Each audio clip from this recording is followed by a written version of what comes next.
परमेश्वर का वचन कहता है कि जब तू जल में से होकर चलेगा तो मैं तुम्हारे संग रहूँगा। जब तू नदियों में से होकर जाएगा तो तू डूब ना सकेगा, और जब तू आग में से गुजरे तो उसकी आँच तुम्हें छूने नहीं पाएगी, क्योंकि मैं तेरा परमेश्वर हूँ। आइए हम उसकी आराधना करें। भंवर के बीच में तू कहता है थम जा, तू मेरी ताकत है, तू ही मेरा ईमान। भंवर के बीच में तू कहता है थम जा, तू मेरी ताकत है, तू ही मेरा ईमान। बीते कल में तू साथ मेरे था, आज भी मेरे साथ है खड़ा, आने वाले कल में भी होगा। उठते हुए उफानों में तू ही मेरी चट्टान, बढ़ती हुई लहरों में तेरे कदमों के निशान। बीमारियों में तू कहता है उठ जा, यहोवा राफा, तू ही मेरी शिफा। बीमारियों में तू कहता है उठ जा, यहोवा राफा, तू ही मेरी शिफा। बीते कल में तू साथ मेरे था, आज भी मेरे साथ है खड़ा, आने वाले कल में भी होगा। उठते हुए उफानों में तेरे कदमों के निशान, बढ़ती हुई लहरों में तेरे कदमों के निशान।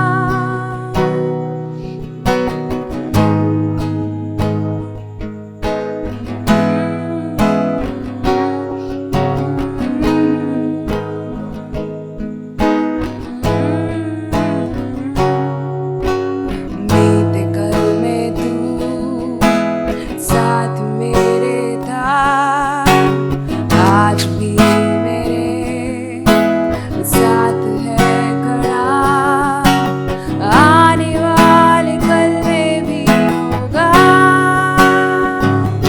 उठते हुए उफानों में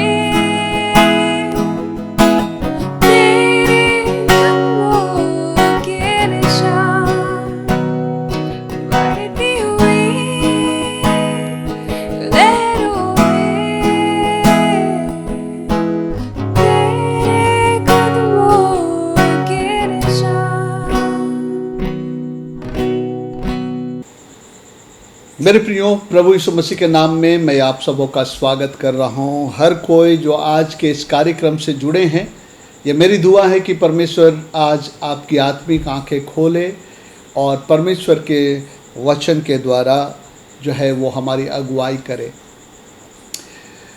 परमेश्वर पिता का धन्यवाद हो कि अब तक हम लोग इफिसियों की पत्री उसके 4 अध्याय तक लगभग वचन व वचन हम लोगों ने अध्ययन कर लिया है, और अब हम 5वें अध्याय में आ गए हैं।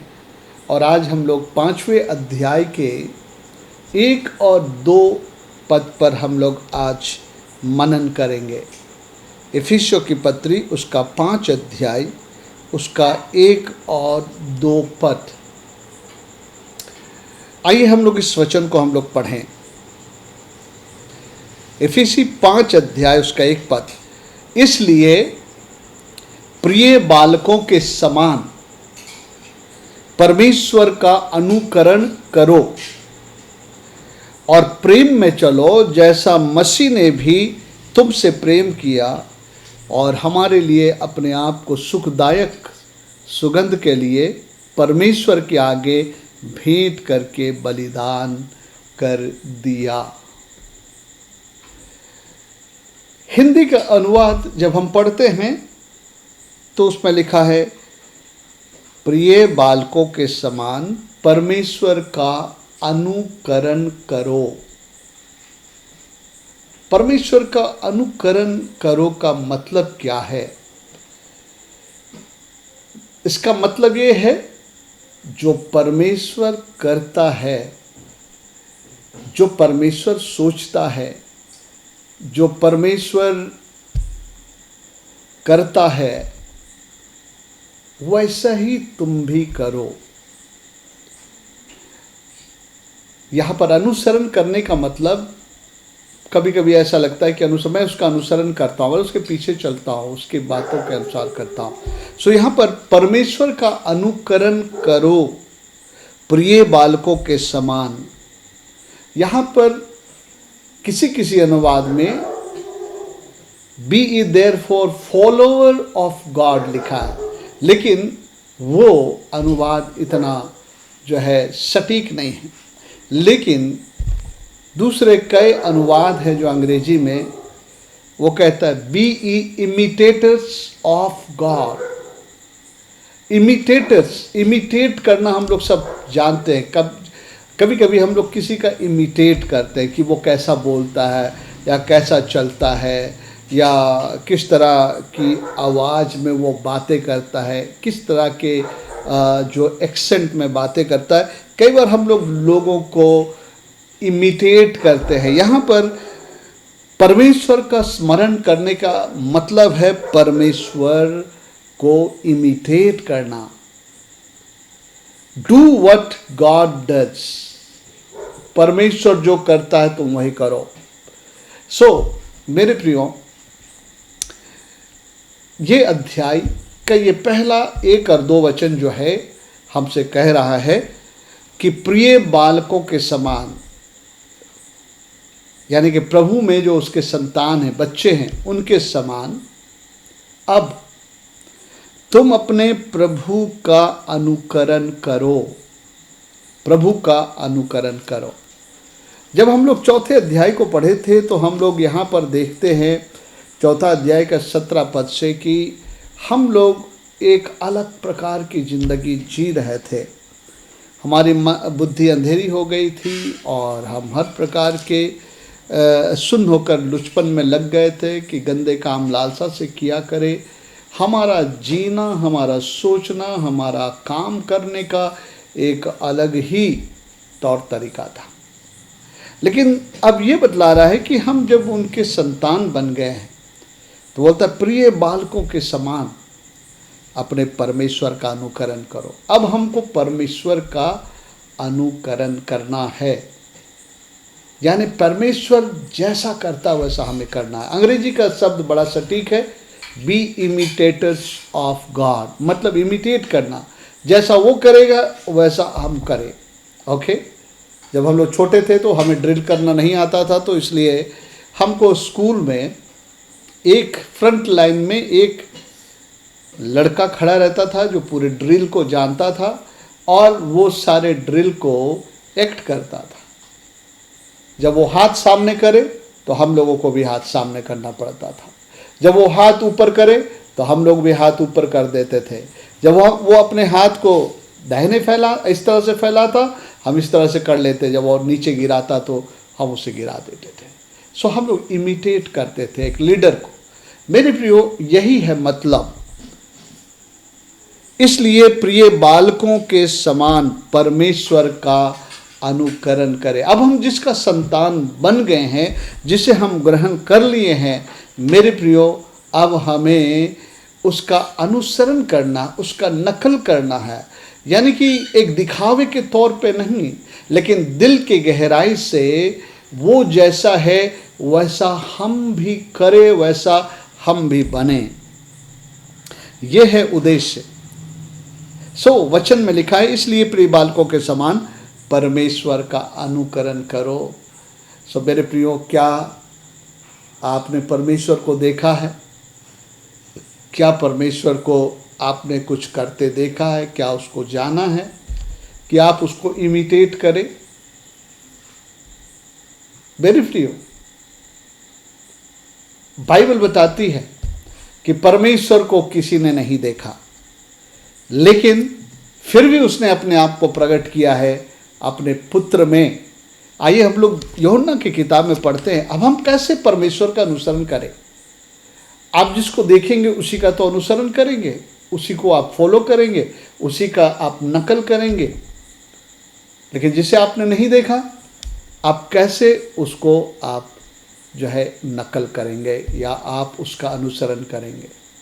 इसलिए देखना जरूरी है। आप जिसको इमिटेट करना चाहते हैं उसको आपको देखना और सुनना जरूरी है। हम लोगों ने, किसी ने परमेश्वर को नहीं देखा है, बाइबल भी यही बतलाता है, लेकिन परमेश्वर ने अपने आप को बिना प्रकट किए हुए भी नहीं रखा। ओके, आइए यूहन्ना सुसमाचार उसका 1 अध्याय जब हम लोग पढ़ते हैं, उसमें इस प्रकार से लिखा है 18 पद में, परमेश्वर को किसी ने कभी नहीं देखा। मैंने क्या कहा? किसी को इमिटेट करने के लिए आपको उसे देखना जरूरी है, उसे सुनना जरूरी है, ताकि आप उसको अनुसरण कर सके, उसी के जैसा आप कर सके। तो यह लिखा है, परमेश्वर को किसी ने कभी नहीं देखा। तो जब हमने उसे देखा ही नहीं, वो क्या हैं, वो कैसे हैं, वो कैसा बोलते हैं, वो कैसा चलते हैं, या वो कैसा व्यवहार करते हैं, तो फिर हम कैसे इमिटेट करें? यह बहुत स्पष्ट लिखा है, परमेश्वर को किसी ने कभी नहीं देखा, एकलौता पुत्र जो पिता की गोद में है, उसी ने उसे प्रकट किया। यानी कि जिस परमेश्वर का अनुसरण हमें करना है, पिता परमेश्वर का अनुसरण करना है, उसको इमिटेट करना है,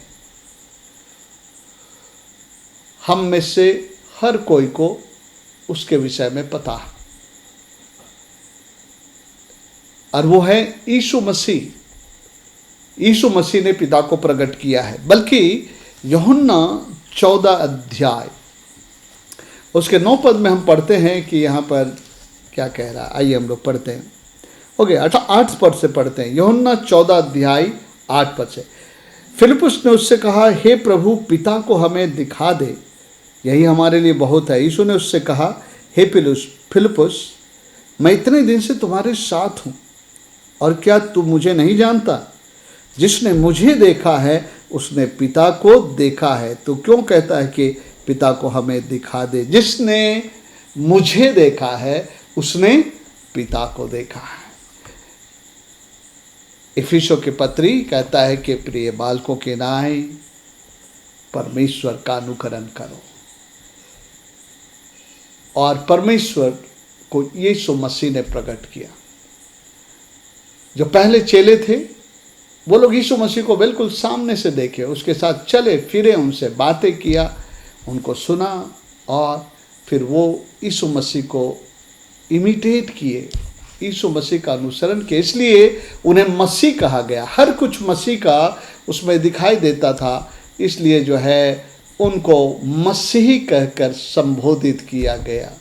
दे आर जस्ट लाइक क्राइस्ट। उन्हीं की तरह इनका भी जीवन है, उसी की तरह बोलते, उसी की तरह जीते, उसी की तरह व्यवहार करते हैं। उनका चाल चलन चरित्र सब मसीहमय हो गया, इसलिए उनको जो है मसीह कहा गया। सो मेरे प्रियो, जब यहाँ पर इफिसियों उसका 5वां अध्याय कर रहा है कि प्रिय बालकों के नाई परमेश्वर का अनुकरण करो, तो मेरे प्रियो ये हमसे कह रहा है कि यीशु मसीह का तुम अनुकरण करो। इफिसियों के पत्री 5वां अध्याय। क्योंकि जब हम लोग पहले पद में पढ़ते हैं परमेश्वर का अनुसरण करो कह के, द नेक्स्ट सेकंड वर्स जो है वो यीशु मसीह का पिक्चर है, और वो है 2 पद, और प्रेम में चलो जैसा मसीह ने भी तुमसे प्रेम किया।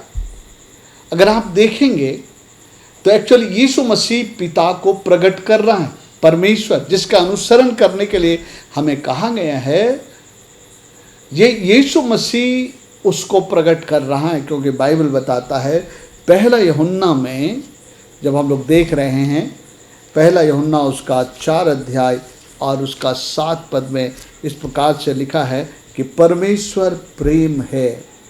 7 पद, हे प्रियो हम आपस में प्रेम रखें। 4 अध्याय का 7 पद, पहला यूहन्ना 4 का 7 पद, हे प्रियो हम आपस में प्रेम रखें क्योंकि प्रेम परमेश्वर से है। जो कोई प्रेम करता है वो परमेश्वर से जन्मा है और परमेश्वर को जानता है, क्योंकि परमेश्वर प्रेम है। क्योंकि परमेश्वर प्रेम है, जो प्रेम नहीं रखता वो परमेश्वर को नहीं जानता, क्योंकि परमेश्वर प्रेम है। कहता है कि परमेश्वर का अनुकरण करो। और कैसे हम परमेश्वर का अनुकरण करें, उसके लिए दूसरा पद हमें बताता है कि यीशु पर अपनी दृष्टि लगाओ, यीशु को जानो, यीशु को पहचानो, और फिर तुम यीशु ने जैसा किया वैसे ही करो, तो तुम जैसा परमेश्वर है वैसे ही बन जाओगे, जैसा परमेश्वर करता है। क्योंकि यीशु मसीह पिता से हटकर कुछ नहीं करते थे। जो पिता, वो कहता है कि जो मैं पिता को करते देखता हूँ वही मैं करता हूँ, अपनी ओर से कुछ नहीं करता हूँ। यीशु मसीह स्वयं भी पिता को अनुकरण करता था, अपने पिता को फॉलो करता था, अपने पिता का नकल करता था। वो पूरी रीति से जो पिता थे वही था। पिता प्रेम है और यीशु मसीह भी प्रेम करते थे। इसलिए इशारा यह है कि परमेश्वर का अनुकरण करो, और परमेश्वर का अनुकरण करने के लिए यीशु मसीह हमारे सामने रखा गया है। उन शिष्यों ने जो यीशु के साथ थे, उन्होंने उसके विषय में लिखा है। यीशु के विषय में हम सुसमाचारों में देखते हैं, यीशु के विषय में पौलुस प्रेरित ने कहा है, यीशु के विषय में पिता परमेश्वर ने कहा है। उन सारी बातों को जब हम देखते हैं यीशु के विषय में कि यीशु कौन है, वो क्या है, उनका स्वभाव क्या है, तब हम जो है उनको हूबहू हम नकल कर सकते हैं अपने दिल की गहराई से, ऊपरी तौर से नहीं, दिल की गहराई से। पहले हम अंदर होंगे, उसके बाद वो बातें बाहर प्रगटीकरण होगी। यीशु का अनुकरण करना है, यीशु का नकल करना है। और आज मेरा फोकस यही है कि हम परमेश्वर का अनुकरण करें या परमेश्वर के जैसा करें, यीशु को देखते हुए, क्योंकि यीशु ही ने परमेश्वर को प्रकट किया है। आज हम लोग यीशु के विषय में जानना चाहते हैं ताकि आप यीशु को इमिटेट करो। आप देखेंगे बाइबल में परमेश्वर जो हैं, जो उनका स्वभाव है, वो चाहते हैं कि उनके बच्चों के अंदर भी हो। अगर हम लोग साधारण तौर से भी अगर हम लोग देखें, सांसारिक तौर से भी बहुत बार लोग जो है हमारे बच्चों को देखते हैं और जो है कहते हैं कि बिल्कुल पापा के जैसा है, बिल्कुल मम्मी के जैसा है, बिल्कुल उसकी तरह चलता है, उसकी तरह बोलता है या उसकी तरह बिहेव करता है। मतलब हमारे बच्चों का जो उद्गम हमसे हुआ, उसका गुण और उसका स्वभाव, उसका चरित्र हमारे द्वारा उसमें जो है प्रवाह होता है। उसी रीति से हम जो परमेश्वर के आत्मिक संतान हैं, अब परमेश्वर के गुण और स्वभाव हम पे प्रकट होना चाहिए। आप देखेंगे बाइबल में परमेश्वर जो कुछ है वही हमारे अंदर देखना चाहते हैं। जब हमारी आत्मिक संरचना की बात बाइबल करता है तो वहाँ पर वो कहता है, आइए हम लोग इसको पढ़ चुके हैं, उसके इफिसियों की पत्री और उसका 4 अध्याय में जब हम पढ़ते हैं तो 4 अध्याय में एक पतित स्वभाव, चाल चलन, चरित्र के बारे में हम देखते हैं। लेकिन जो लोग मसीह को ग्रहण कर चुके हैं उनके लिए परमेश्वर एक आत्मिक संरचना की बात करता है। और आइए उसको हम लोग यहाँ पर पढ़ते हैं। इफिसियों के पत्र 4 अध्याय हम लोग पढ़ चुके हैं। यहाँ हम लोग यहाँ से पढ़ते हैं 20 पद से। 20 पद के आगे लिखा है, पतित इंसान का जीवन और चाल और चलन और चरित्र, सोच और विचार। 20 पद से लिखता है, पर तुमने मसीह की ऐसी शिक्षा नहीं पाई। ये पौलुस लिख रहा है, वरन तुमने सचमुच उसी की सुनी और जैसा यीशु में सत्य है उसी में सिखाए गए हो कि तुम पिछले चाल चलन के पुराने मनुष्यत्व को, वो कैसा है जो भरमाने वाले अभिलाषाओं से भ्रष्ट होता जाता है, उतार डालो। एक भ्रष्ट स्वभाव, सोच, विचार, हर कुछ भ्रष्ट है। हमारा देखना भ्रष्ट है, बोलना भ्रष्ट है, विचार भ्रष्ट है, व्यवहार भ्रष्ट है। ये हमारा, लेकिन बोलता है मसीह यीशु में जो है तुमने ऐसी शिक्षा नहीं पाई, बोला उसको उतार डालो। और 23 पद में लिखता है, और अपने मन के आत्मिक स्वभाव में नए बनते जाओ और नए मनुष्यत्व को पहन लो। ये नई संरचना की बात कर रहा है। प्रभु में होने के बाद जो हमारे अंदर एक संरचना होनी चाहिए उसके बारे में कह रहा है कि और नए मनुष्यत्व को पहन लो, जो, ध्यान दीजिएगा मेरे इस वचन पर, ओके, जो परमेश्वर के अनुरूप। अनुरूप का मतलब होता है बिल्कुल जैसा परमेश्वर में है वैसा ही अनुरूप, ओके। और नए मनुष्यत्व को पहन लो जो परमेश्वर के अनुरूप, और वो क्या है? सत्य की धार्मिकता और पवित्रता में सिरजा गया है। सत्य की धार्मिकता, परमेश्वर सत्य है, परमेश्वर धर्मी है और परमेश्वर पवित्र है। सत्य की धार्मिकता और पवित्रता में सिरजा गया है। अब हमारा जो है जीवन बिल्कुल परमेश्वर के अनुरूप होना चाहिए। जब हमने मसीह को ग्रहण कर लिया प्रभु करके, अब हम प्रभु के हो गए हैं, तो अब जो है हमारा जीवन परमेश्वर के अनुरूप होना। यहाँ जो पौलुस कह रहे हैं कि परमेश्वर का अनुसरण करो, उसका मतलब बिल्कुल अब तुम्हारा जीवन परमेश्वर के अनुरूप हो। पहले तुम आदम के अनुरूप थे, आदम का स्वभाव तुम में था, लेकिन अब तुम परमेश्वर के अनुरूप हो जाओ। देखिएगा, परमेश्वर जो हैं वही हमसे डिमांड करते हैं। जब हम लोग पहला पत्रस उसका 1 का 14-15 पद को हम पढ़ते हैं तो आप देखिए यहाँ पर परमेश्वर जो है वही वो चाह रहा है कि हम और आप बने, बिल्कुल वैसा ही करे, ओके। सो पहला पत्रस उसका 1 अध्याय 14-15 पद में जब हम पढ़ते हैं उसमें इस प्रकार लिखा है, सुनिए इसको, 1 का 14-15 पद। आज्ञाकारी बालकों के समान अपनी अज्ञानता के समय की पुरानी अभिलाषाओं के सादृश ना बनो। कह रहा पहले तुम पुरानी अभिलाषाओं में जीते थे, लेकिन अब आज्ञाकारी बालक, परमेश्वर के आज्ञाकारी बच्चे होने के नाते अब तुम उनके सादृश ना हो, पर जैसा तुम्हारा बुलाने वाला पवित्र है वैसा ही तुम भी पवित्र बनो।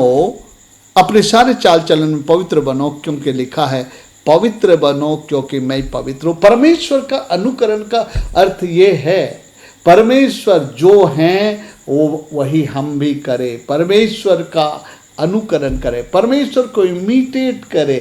वो पवित्र है तो मैं पवित्र हूँ, वो सत्य है तो मैं सत्य हूँ, वो धर्मी है तो मैं धर्मी बनूँ।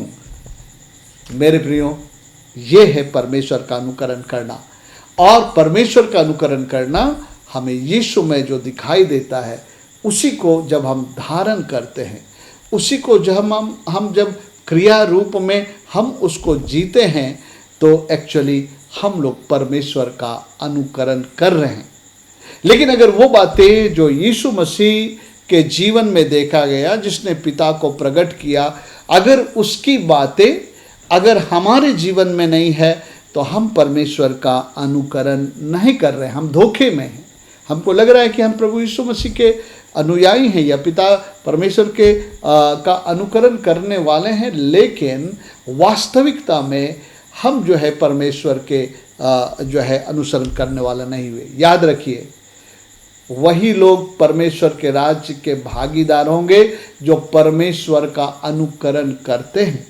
परमेश्वर जो है वही वो जो है अपने जीवन के लिए स्वीकारते हैं, और जो परमेश्वर नहीं है और वो हमारे जीवन में है, परमेश्वर जो नहीं है वैसी बात है हमारे जीवन में, तो हम उसको अपने जीवन से दिन प्रतिदिन अलग करते जाएं। हमारे लिए इशारा है, परमेश्वर का अनुकरण करो। कैसे? प्रेम में चलो जैसे मसीह ने भी तुमसे प्रेम किया, और अब हमारे लिए अपने आप को सुखदायक सुगंध के लिए परमेश्वर के आगे भेंट करके बलिदान कर दिया। Praise the Lord. इशारा बिल्कुल स्पष्ट है। यीशु को देखो, यीशु को समझो, और यीशु जो किया वही करो, तो तुम मेरा अनुकरण करोगे। पौलुस कहता है अगर तुम यीशु के अनुसार करोगे तो तुम जो है परमेश्वर का अनुकरण करोगे, क्योंकि पिता को किसी ने नहीं देखा, लेकिन पुत्र यीशु ने उसको प्रकट किया है। हमें डिस्कवर करने की आवश्यकता। आज मैं कुछ बातें मैं आपको यीशु मसीह के बारे में बताने जा रहा हूं, जिसको हमको अपने जीवन में इमिटेट करना है, लेकिन वो पूरी लिस्ट नहीं है। जीवन भर हमें परमेश्वर अपने वचन के द्वारा दिखलाता रहेगा, बतलाता रहेगा कि परमेश्वर कौन है, वो क्या है, उनका चरित्र क्या है, उनका गुण क्या है। और परमेश्वर यही अपेक्षा करता है कि अब मेरे जीवन में दुनिया को परमेश्वर दिखाई दे, परमेश्वर का स्वभाव दिखाई दे। परमेश्वर के दो स्वभाव हैं। एक है जो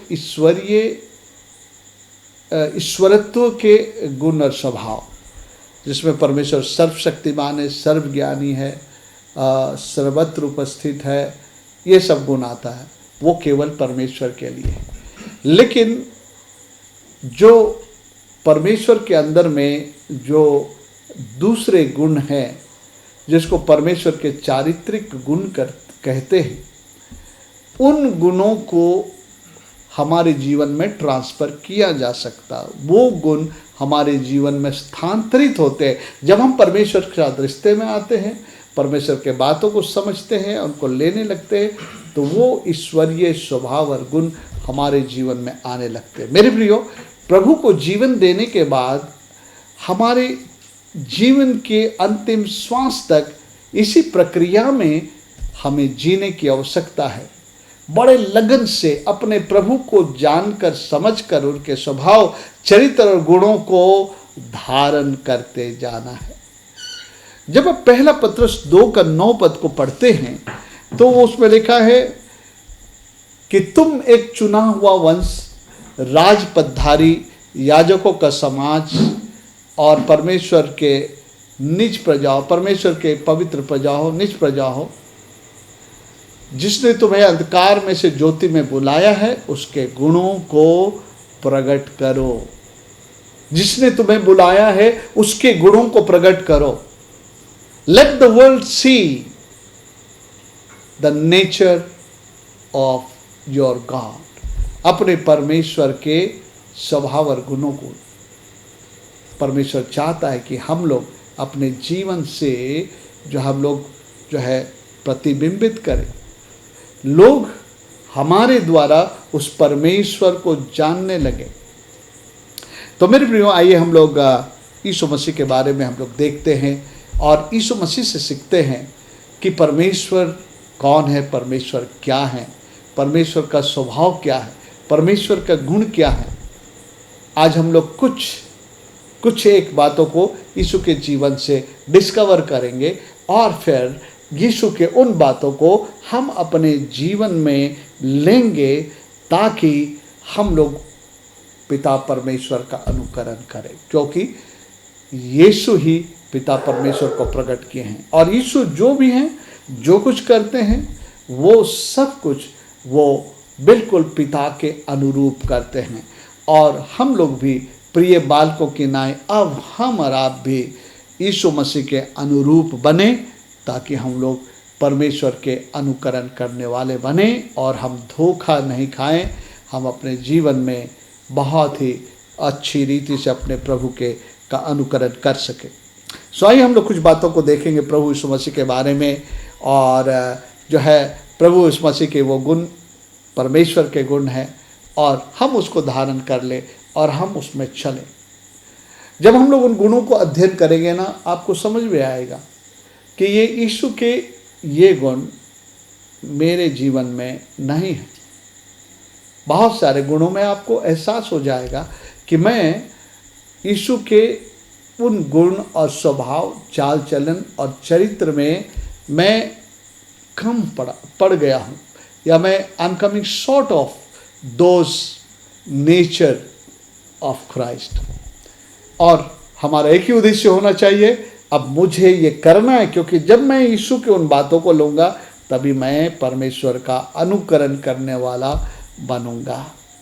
सो आइए हम लोग यीशु के बारे में पढ़े। अभी अगर जब मैं आपसे कहूँ, अगर यीशु के बारे में आप सोचे, तो आपको कुछ ना कुछ यीशु के बारे में आपको समझ में आएगा, और जो है आप उन बातों से आप जो है अपने बारे में भी सोच पाएंगे कि अगर आप वैसा है या नहीं है। आइए हम यीशु के बारे में कुछ बातों को ढूंढ के निकालें और हम लोग पढ़ें, और उससे हम लोग जानें कुछ बातों को, और हम लोग जो है यीशु का अनुकरण करें। नंबर 1 बात मैं प्रभु यीशु मसीह के बारे में बताना चाहता हूँ कि यीशु मसीह आज्ञाकारी थे, और अपने पिता की हर बात को वो माना करते थे। इवन अपने जो पृथ्वी के पिता थे यूसुफ, उसके अधीनता में भी वो अपने जीवन को बिताए थे। और बाइबल यीशु मसीह के बारे में एक बड़ी गवाही देती है कि वो मरणोपरांत आज्ञाकारी रहा। He was obedient till his death. मेरे प्रियो, क्या हम लोग अपने पिता के प्रति आज्ञाकारी हैं? आज्ञाकारिता एक बहुत ही जो है उम्दा पहचान है कि हम प्रभु से प्रेम करते हैं। यूहन्ना 14 अध्याय और उसके 21 पद में लिखता है, जिसके पास मेरी आज्ञा है और वह उन्हें मानता है, वही मुझसे प्रेम करता है, और जो मुझसे प्रेम करता है मेरा पिता उससे प्रेम करता है, और हम लोग अपने आप को उस पर प्रकट करेंगे। सो फिलिपियों की पत्री में हम लोग देखते हैं। आइए यीशु के इस गुण के बारे में मैं कह रहा हूँ कि अपने पिता के अधीनता में रहा, जो है पृथ्वी के पिता थे, और परमेश्वर के अधीनता में भी रहा, और उसकी हर आज्ञा का वो पालन करते थे। क्या हमारे विषय में भी यही है कि हम अपने प्रभु परमेश्वर, पिता परमेश्वर के आज्ञाओं का पालन करते हैं? आइए हम लोग पढ़ते हैं फिलिपियों के पत्री उसका 2 अध्याय में।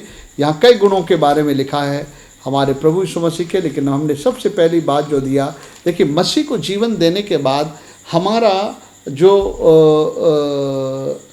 विश्वास योग्यता अपने प्रभु के प्रति आज्ञा पालन से होती है कि मैं अपने प्रभु की बात को मानूंगा या नहीं मानूंगा, अपने प्रभु के बातों पे चलूंगा या उससे दाएं बाएं चलूंगा। आज्ञाकारिता हमें प्रभु के अधीनता, उसके आज्ञाओं में बनाए रखता है। फिलिपियों के पत्र उसका 2 अध्याय 5 पद में कहता है, जैसा मसीह यीशु का स्वभाव था वैसा ही तुम्हारा भी स्वभाव हो। और मैंने यहाँ कई स्वभाव हैं, लेकिन मैंने सबसे पहले आज्ञाकारिता को मैंने रखा है, और 8 पद के आखिरी हिस्से में लिखा है। ओके, 8 पद का आखिरी हिस्से को पढ़ते, यहाँ तक आज्ञाकारी रहा कि मृत्यु, हाँ क्रूस की मृत्यु भी सह ली। Obedient till death. बहुत सारी बातें बहुत आसान था शायद यीशु के लिए करना, लेकिन हम जैसे पापियों के लिए क्रूस पर मरना और दंड उठाना इतना आसान नहीं था। उसने कोई पाप नहीं किया, कोई गुनाह नहीं किया, लेकिन हमारे गुनाहों के लिए उसे क्रूस पर जाना पड़ा। ये परमेश्वर की ओर से उसके लिए एक जो है जरूरी कार्य था जो उसे करना था, और इसको भी करने के लिए वो आज्ञाकारी रहा। सो आज्ञाकारिता, यीशु के जीवन में आज्ञाकारिता थी। क्या हम अपने प्रभु की आज्ञा मानने वाले हैं? बाइबल जो हमारे पास, जब उसे पढ़ते हैं, क्या उन आज्ञाओं का हम पालन करते हैं? आइए इसी में से अब हम लोग शुरू से पढ़ते हैं। 5वें पद में लिखा है, जैसा मसीह यीशु का स्वभाव था वैसे तुम्हारा भी स्वभाव। 6 पद में, जिसने परमेश्वर के स्वरूप में होकर भी परमेश्वर के तुल्य होने को अपने वश में रखने की वस्तु नहीं समझा, वरन अपने आप को शून्य कर दिया और दास का रूप धारण किया। यीशु मसीह की एक खासियत थी, वो परमेश्वर के बराबरी में था, परमेश्वर के स्वरूप में होकर भी अपने आप को परमेश्वर के तुल्य रखने को अपने वश में रखने की वस्तु नहीं समझा।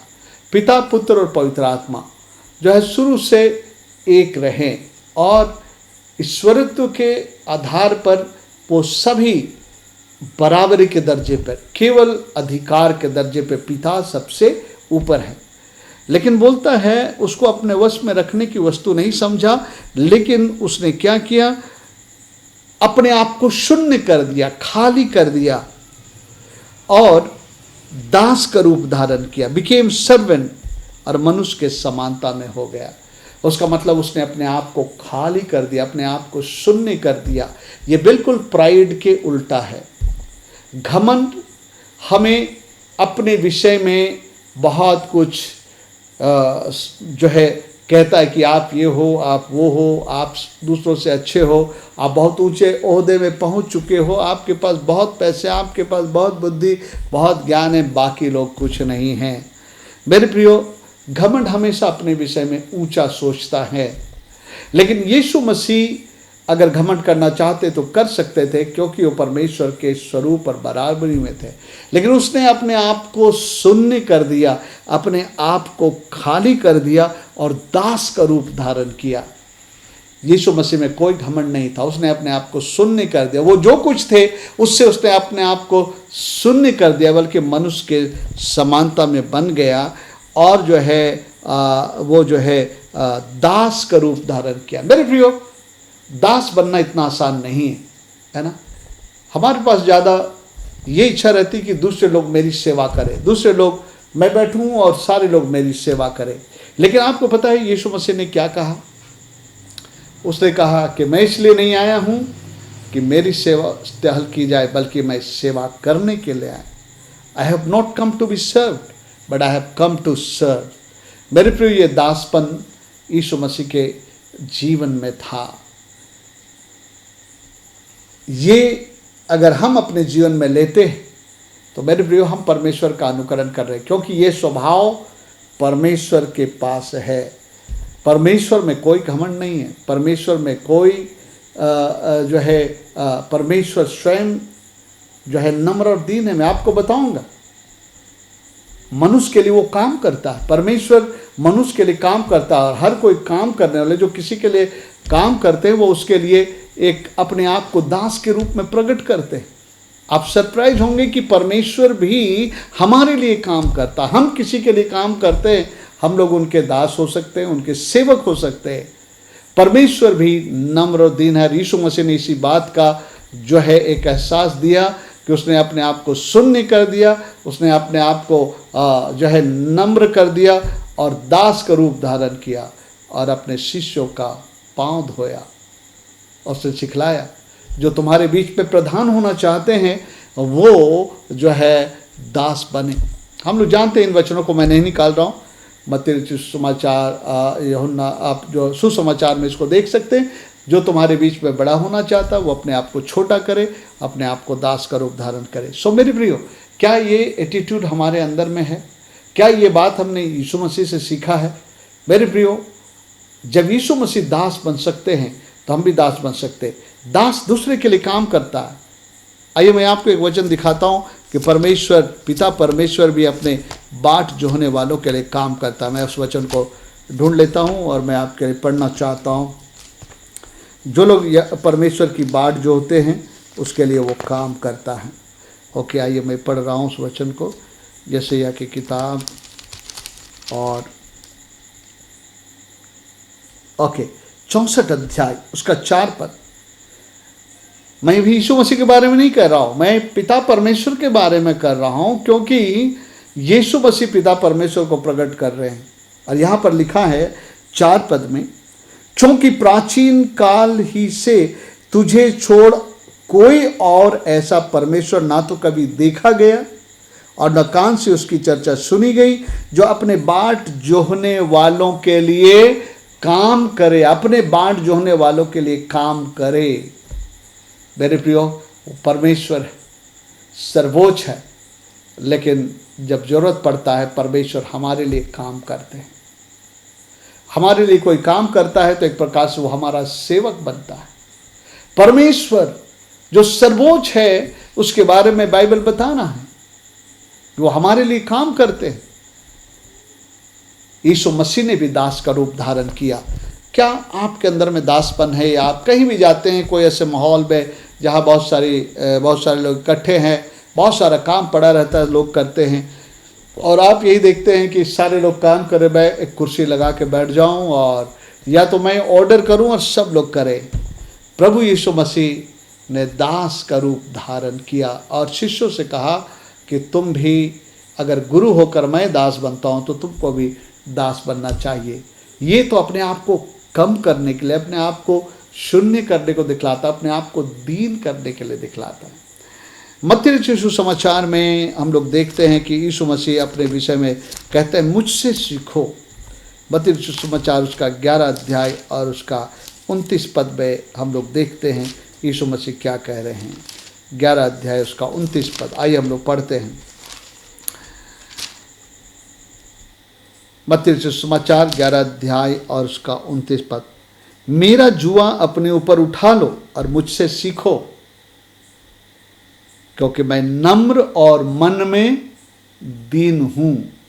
पिछले दिनों ने हमने इसके विषय में हम लोगों ने देखा था, नम्र और दीन व्यक्ति के विषय में। मैं नम्र और दीन हूँ।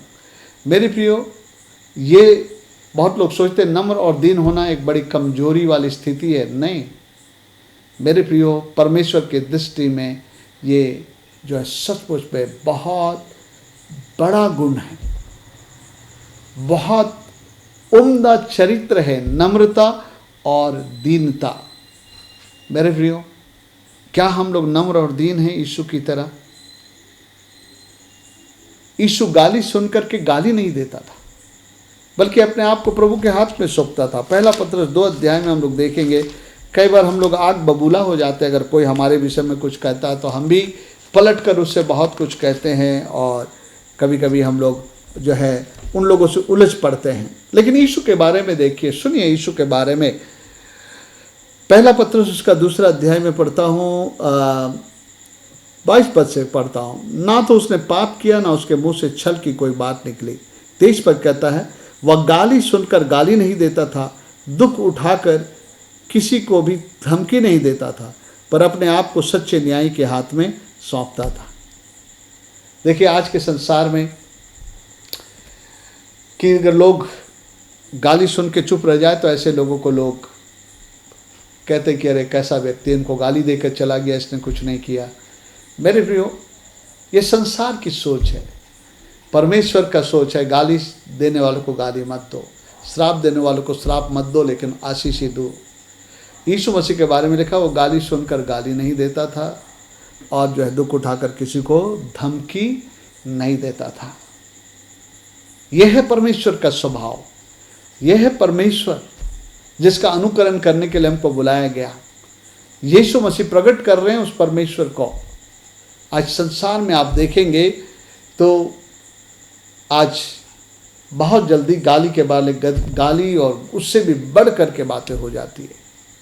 लेकिन यहाँ यीशु मसीह गाली सुनकर गाली नहीं देता था, ना तो जो है उनको धमकी देता था। दुनिया वालों के लिए स्वभाव जो है लगेगा कि ये बहुत कमज़ोर बुजदिल है, लेकिन मेरे प्रियो, यही लोग परमेश्वर के दृष्टि में धन्य है। धन्य है वे जो मन के दीन है, क्योंकि वो पृथ्वी के अधिकारी होंगे। जिस दिन परमेश्वर रिवार्ड देगा, उस दिन वो गाली सुनकर गाली देने वाले, धमकी देने वाले और लड़ने वालों को परमेश्वर उसका अधिकारी नहीं बनाएगा, लेकिन नम्र और दीन लोगों को अधिकारी बनाएगा। ये प्रभु यीशु मसीह का स्वभाव था। आइए हम लोग यहाँ पर उसने अपने आप को दीन किया, अपने आप को शून्य कर दिया, दास का रूप धारण कर लिया। आइए देखते हैं प्रभु यीशु मसीह के स्वभाव के बारे में। और एक बात है कि इब्रानी की किताब, ये वचन मुझे बहुत अच्छा लगता है कि यीशु मसीह के बारे में ये गवाही दी गई है। इब्रानी उसका 1 अध्याय और 9 पद को पढ़ते, तूने धर्म से प्रेम और अधर्म से बैर रखा है, इस कारण परमेश्वर ने तेरे साथियों से बढ़कर हर्षरूपी तेल से तेरा अभिषेक किया। तूने धर्म से प्रेम और अधर्म से बैर रखा है। धार्मिकता, धर्म से मतलब राइचियसनेस, धार्मिकता से, जो प्रभु के दृष्टि में जो जीवन सही है, प्रभु की जो धार्मिकता है, उसी धार्मिकता में होकर के जीना वो पसंद करते हैं प्रभु यीशु मसीह। और कहता तूने धर्म से प्रेम और अधर्म से घृणा किया। मेरे प्रियो, क्या हमारा भी यही विचार है कि धार्मिकता से प्रेम और अधर्म से घृणा, कि किसी अधर्म की बात को हम अपने जीवन में स्थान नहीं देंगे। आइए हम लोग देखते हैं यीशु मसीह के विषय में। हम लोग देखते हैं कि वो क्षमा देने वाला परमेश्वर था। हम सभी लोग जानते हैं यीशु मसीह ने क्रूस पर कहा, हे मेरे परमेश्वर, हे मेरे परमेश्वर, तूने मुझे क्यों छोड़ दिया। एक बड़ी पीड़ा से गुजरने के बाद वो जो एक बार कहते हैं, हे पिता तू इन्हें माफ कर, हे पिता इन्हें तो माफ कर। मेरे प्रियो, आज माफी एक बड़ी समस्या है। लोग दूसरों के बातों को अपने जीवन में वर्षों पाल रखते हैं। वो उनको याद करते हैं कि 15 साल पहले इसने मेरे साथ ऐसा किया था जब मैं वहाँ था। ये क्या है? अनफॉरगिवनेस। और मेरे प्रियो, ये अनफॉरगिवनेस, ये क्षमाहीनता आपके जीवन के लिए बाधा है। बाइबल में लिखा है, जब तुम प्रार्थना करने के लिए खड़े हो, मरकुस सुसमाचार 11 अध्याय में, अगर तुम्हारे भाई के प्रति तुम्हारे मन में कुछ है तो तुम उसको क्षमा करो, अन्यथा तुम्हारी प्रार्थना नहीं सुनी जाएगी। आइए उस वचन को हम लोग पढ़ते हैं। मरकुस सुसमाचार उसका 11 अध्याय 25 पद। और जब कभी तुम खड़े हुए प्रार्थना करते हो तो यदि तुम्हारे मन में किसी के प्रति कुछ विरोध है तो क्षमा करो, इसलिए कि तुम्हारा स्वर्गीय पिता भी तुम्हारे अपराध क्षमा करें। और यदि तुम क्षमा ना करो तो तुम्हारा पिता भी जो स्वर्ग में है तुम्हारा अपराध क्षमा नहीं करेगा। ना केवल आप परमेश्वर से क्षमा नहीं पाएंगे, बल्कि आपकी प्रार्थना भी नहीं सुनी जाएगी। क्या हम लोग क्षमा करने वाले हैं? प्रभु यीशु मसीह ने क्षमा किया। क्या हम अपने अपराधियों को क्षमा देते हैं? प्रभु की प्रार्थना में हम लोग कहते हैं, जैसे हमने अपने अपराधियों को क्षमा किया वैसे हमारी भी अपराधों को क्षमा कर। कई बार ये हमारे लिए मात्र प्रभु की प्रार्थना रह जाती है, लेकिन वास्तविकता में हम कई लोगों को अपने अंदर पकड़ के रखें, उन्हें क्षमा नहीं करते, उनके साथ हम जो है प्रेम नहीं करते, उनके साथ हम रिश्ता नहीं रखते। मेरे प्रियो, ये प्रभु यीशु मसीह के जीवन के जो है, और एक बात है कि यीशु मसीह बिल्कुल निष्कलंक और पवित्र रहा। मेरे प्रियो, आप कहेंगे वो तो प्रभु था इसलिए ऐसा हुआ। नहीं, यीशु मसीह प्रभु के रूप में अपने आप को निष्कलंक कार्य नहीं रखे। जरूर यीशु मसीह पूरी रीति से परमेश्वर थे, लेकिन यीशु पूरी रीति से मनुष्य भी थे। इस संसार में जो चोला वो पहन करके आए थे, वो मेरे और आपके पास जो चोला है, ये शरीर है, ये देह है, इसी पे प्रभु यीशु मसीह आए थे। ओके। और जितने प्रकार की परीक्षाएं आज मुझको और आपको आती है, जितने प्रकार के टेम्पटेशन हमारे पास आते हैं, वो सारी बातें यीशु मसीह के साथ भी था। अगर वो परमेश्वर के रूप में होता तो उसको ये सारे टेम्पटेशन आने की जरूरत नहीं थी। जो टेस्ट यीशु मसीह ने पास किया, जिस खातिर वो हमारे उद्धारकर्ता बनने का जो है प्रायश्चित बलिदान बनने की योग्यता प्राप्त की, वो थी यही बातें। आइए हम लोग पढ़ते हैं इब्रानी उसका 4 अध्याय उसका 15-16 दोनों पद मैं पढ़ता हूँ। क्योंकि हमारा ऐसा महायाजक नहीं जो हमारी निर्बलताओं में हमारे साथ दुखी ना हो सके, वरन वो सब बातों में हमारे समान परखा तो गया तो भी निष्पाप निकला। Praise the Lord. हम अपने जीवन में बहुत सारी निर्बलताएं, हमारे जीवन में बहुत सारी चीज़ें जो है हमको खींचती है और कई बार लोग उस पर गिर भी जाते हैं। मेरे प्रियो, यीशु मसीह के बारे में लिखा है हमें यीशु मसीह को अनुसरण करना है, क्योंकि हमको पिता का अनुसरण करना है, परमेश्वर का अनुसरण करना है। और यीशु मसीह ने क्या किया? उसने लिखा है कि हमारी ना इस सारी बातों में परखा तो गया लेकिन वो निष्पाप निकला। This is what Jesus did. यीशु मसीह ने ये किया। अगर हम ऐसा करते हैं तो हम भी यीशु का अनुकरण करते हुए हम भी परमेश्वर का अनुकरण करने वाले बनते हैं।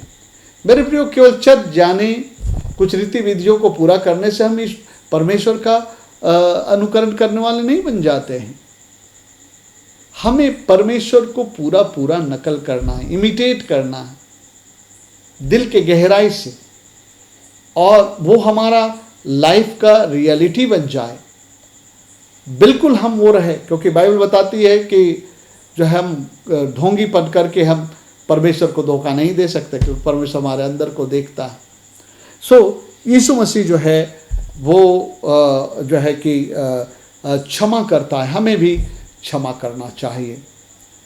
सो जब हम यीशु के जीवन को देखते हैं तो यीशु मसीह वो पवित्र था, उसने अपने आप को पवित्र बनाए रखा। मेरे प्रियो, जब हमने अपने जीवन को प्रभु को दिया, जब हम उसके बालक संतान बन गए, अब हमें भी उस पवित्रता में चलना है, उस पवित्रता में बने रहना है। हर पाप का इनकार करना है। यीशु मसीह ने पापों का इनकार किया, इसीलिए उसने हमें भी सिखाया।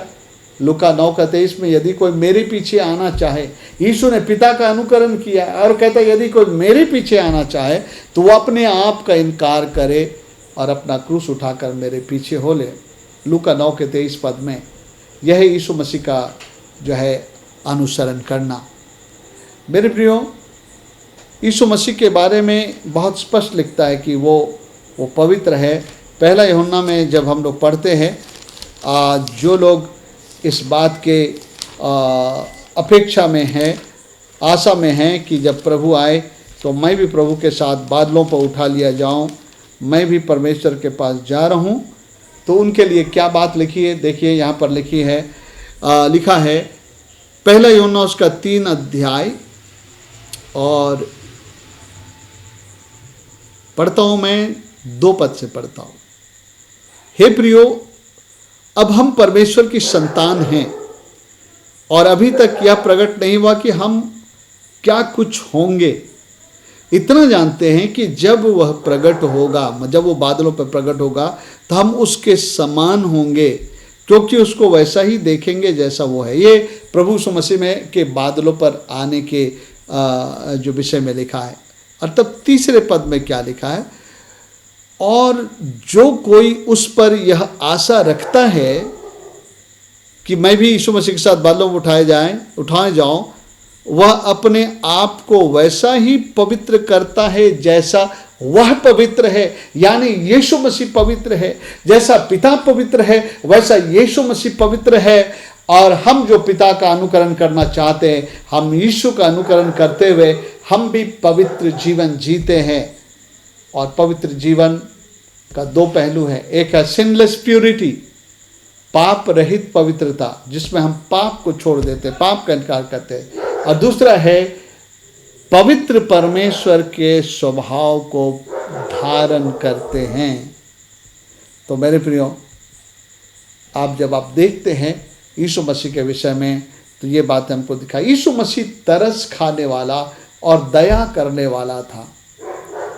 तरस और दया हमारे अंदर की वो क्वालिटी होती है जो लोगों के तकलीफ़ों में, परेशानियों में ना केवल हम अपने अंदर से उनके प्रति कुछ ऐसा दुख महसूस करते हैं, बल्कि उसमें से उनको उभारने के लिए हम अपने जीवन को भी निछावर करते हैं। जैसा यहाँ पर हमने पढ़ा कि प्रिय बालकों के नाए परमेश्वर का अनुकरण करो और प्रेम में चलो, जैसा मसीह भी प्रेम में चला और अपने आप को सुखदायक सुगंध होने के लिए दे दिया, अपने आप को बलिदान कर दिया। मेरे प्रियो, दूसरों के ऊपर तरस खाने के लिए केवल हमारे इधर अंदर की बात नहीं है। तरस केवल हम अंदर से खाए, हाय बेचारे की हालत बुरी है, अच्छी नहीं है, सबको बताया करे और हम कुछ ना करें तो वो तरस नहीं है।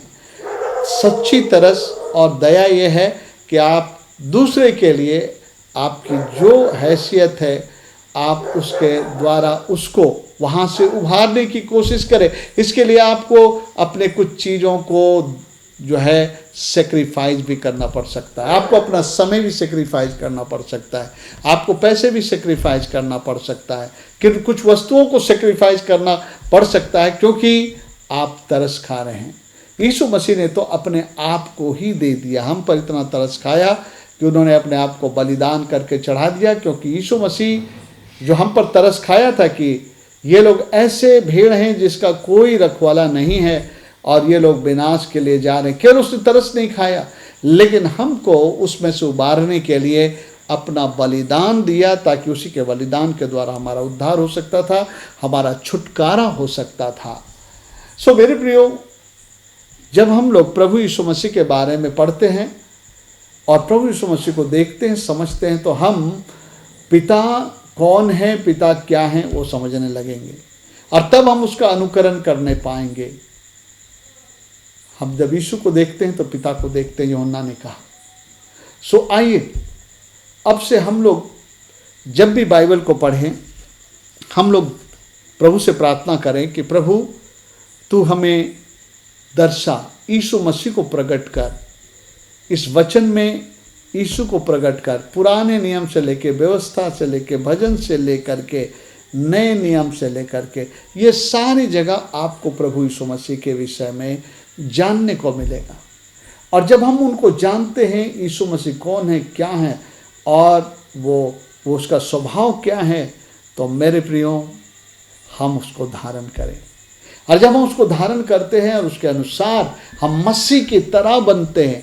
हम लोग जानते हैं बाइबल में क्या लिखा है कि मैं गलतियों के पत्री 4 का मेरे ख्याल से 19 पद में लिखता है, पौलुस कहता है, मैं जच्चा किसी पीड़ा सह करके तुम्हारे लिए प्रार्थना करता हूँ कि मसीह का रूप तुम में बन जाए। इसका मतलब क्या? मसीह के अनुरूप बन जाओ। 19 पद में, हे मेरे बालको, जब तक तुम में मसीह का रूप ना बन जाए तब तक मैं तुम्हारे लिए फिर जच्चा किसी पीड़ा से। इसका मतलब क्या है कि मसीह के जीवन के अनुरूप उनका जीवन हो जाए। कहीं पर लिखता मसीह के डील डाउल तक बढ़ जाओ, 4 अध्याय में लिखता है। तो मसीह के अनुरूप, मसीह के जीवन के अनुरूप अब हमको बनना है। और जब हम वो बनते हैं तो वो हमारा जो है मसीह के जैसा जीवन हो जाता है। और जब हम मसीह को अनुसरण करते हैं, जिसको हम जिसके बारे में बाइबल में पढ़े, देखे, सीखे, तब क्या होता है? तब जो है हम अपने प्रभु का अनुकरण करते हैं। 5वां अध्याय को मैं फिर से जब हम लोग पढ़ेंगे उसमें हम लोग इस बात को देखते हैं कि प्रिय बालकों की नाई तुम परमेश्वर का अनुकरण करो, जैसे और प्रेम में चलो जैसे मसीह ने प्रेम किया। उदाहरण दे दिया, इंडिकेशन दे दिया। मेरा अनुकरण करने के लिए आपको यीशु मसीह का अनुकरण करना पड़ेगा। सो मेरे प्रियो, मैंने आपको कुछ हिंट्स दिए हैं और इन्हीं हिंट्स के साथ में अब आप जब भी बाइबल को पढ़ते हैं, आप उसमें देखिए, परमेश्वर के स्वभाव को देखिए, यीशु मसीह के स्वभाव को देखिए और फिर आप भी उसी का अनुकरण करें। आइए हम लोग पुराने नियम में मूसा को परमेश्वर अपने विषय में बतलाते हैं और आप देखेंगे वो बातें यीशु मसीह के जीवन में। निर्गमन उसका 34 अध्याय, उसमें हम लोग पढ़ेंगे तो आपको दिखाई देगा कि परमेश्वर मूसा को प्रचार करता है, अपने बारे में बताता है। तो ये परमेश्वर का स्वभाव है और ये स्वभाव हम लोग यीशु मसीह में देखते हैं। ओके, आइए हम लोग पढ़ते हैं 34 अध्याय निर्गमन और 5 पद से। तब यहोवा ने बादल में उतरकर उसके संग वहाँ खड़ा होकर यहोवा नाम का प्रचार किया। यहोवा उसके सामने होकर यूँ प्रचार करता चला, यहोवा यहोवा ईश्वर दयालु। देख रहे हैं, दयालु और अनुग्रहकारी, कोप करने में धीरजवत, अति करुणामय, सत्य, 1000 पीढ़ियों तक निरंतर करुणा करने वाला, धर्म अधर्म और अपराध का क्षमा करने वाला। तो ये सारी चीज़ें, ये परमेश्वर का स्वभाव और गुण है जो प्रभु यीशु मसीह में हम लोग देखते हैं। और अब हमें यीशु मसीह के जैसा हमको चलना है। और जब हम ऐसा करेंगे तो इफिसियों 5 अध्याय का 1 पद जो है उसको हम लोग पूरा कर रहे हैं कि प्रिय बालकों के नाई अपने परमेश्वर का अनुकरण करो। सो मेरे प्रियो, आज के लिए इतना ही है। और मैं सोचता हूँ इतना काफ़ी है इस विषय को सोचने के लिए कि अब से आप इस बात को देखने की कोशिश करें कि बाइबल में परमेश्वर या यीशु मसीह के बारे में क्या बतलाया जा रहा है।